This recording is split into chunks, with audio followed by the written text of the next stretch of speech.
Hi friends, welcome to Dhanushree vlogs. இப்போ நம்ம என்ன பார்க்க போகிறோம்னா ஹோம் டவுன், அதாவது நம்ம மதுரையிலேருந்து சென்னைக்கு போகிற ட்ராவல் விலாக்கும் அதில் எப்படி நடந்துச்சு என்ன நடந்துச்சுன்னு சொல்கிறது தான். இதில் லாஸ்ட்டு தான் ஒரு ட்விஸ்ட் இருக்குது. அங்கே இப்படி நடக்கும்னு நான் நினச்சும் பார்க்கல, சிரிப்பு அடக்க முடியல. லாஸ்ட்டு சொல்கிறேன் அதை பற்றி. இப்போ நம்ம ட்ரெயின் ஏறியாச்சு, மதுரை டு சென்னை தாம்பரம் வரைக்கும் தான் எங்களுக்கு ட்ரெயின் கிடச்சிச்சு. அதுக்கன்ட்டு நாங்கள் பஸ்ஸில் ஆவடிக்கு வந்தோம். அது குருவாயூர் எக்ஸ்பிரஸ் தாம்பரம் வரைக்கும் அந்த ட்ரெயினில் ஏறியாச்சு, நல்லபடியாக சந்தோஷமாக.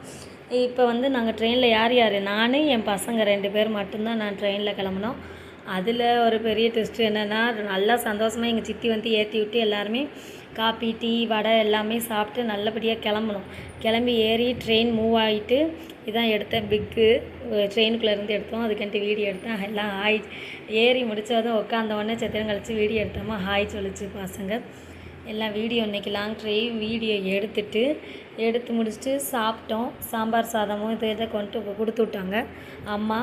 அதெல்லாம் வீட்டில் கொடுத்து விட்டதெல்லாம் அடுத்த வீடியோவில் லாங் வீடியோ போடுறேன். இது எங்கள் தூரத்தை மதுரையிலேருந்து ரயில்வே ஸ்டேஷனை தாண்டினா பச்சை பசேன்னு இருந்துச்சு.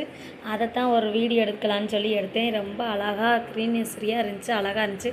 அதுக்கன்ட்டு மதுரை பாலம் எடுத்தேன். அதுக்கன்ட்டு சென்னை ரீச் ஆனவுடனே ரொம்ப லாங்காலாம் வீடியோ எடுக்கலை. அதுக்கன்ட்டு சென்னை ரீச் ஆனவுடனே அந்த ரீச்சுக்காண்டி ஒரு வீடியோ எடுக்கிறேன். சென்னை தாமரை ரீச் ஆகும்போது ஒரு வீடியோ எடுத்தேன், கிளிப்பு. இவ்வளோ தான் நான் எடுத்தது. இதில் என்ன ட்விஸ்ட்டுனா, ரயில்வே ஸ்டேஷனை இறங்கின உடனே என் பேக்கை என் புருஷன் இப்படி பிச்சுட்டான். அந்த பேக்கில் என்ன இருந்துச்சுன்னு அடுத்த வீடியோவில் போடுறேன். பேக்கை தூக்கிட்டு இழுத்துட்டு வர முடியாமல் பேக்கை பிச்சுருச்சு. ஆத்துக்காரர் ரொம்ப ஸ்ட்ராங்காக இருக்கேன்னு நினச்சிட்டு பேக்கை பிடிச்சி இழுத்ததில் பேக்கு பிஞ்சு போச்சு. இந்த பேக்கை பிஞ்சு போட்டு தூக்கிட்டு இங்கே வீட்டுக்கு சேர்க்கங்களையும் பெரும்பாடு. அதை அடுத்த வீடியோவில்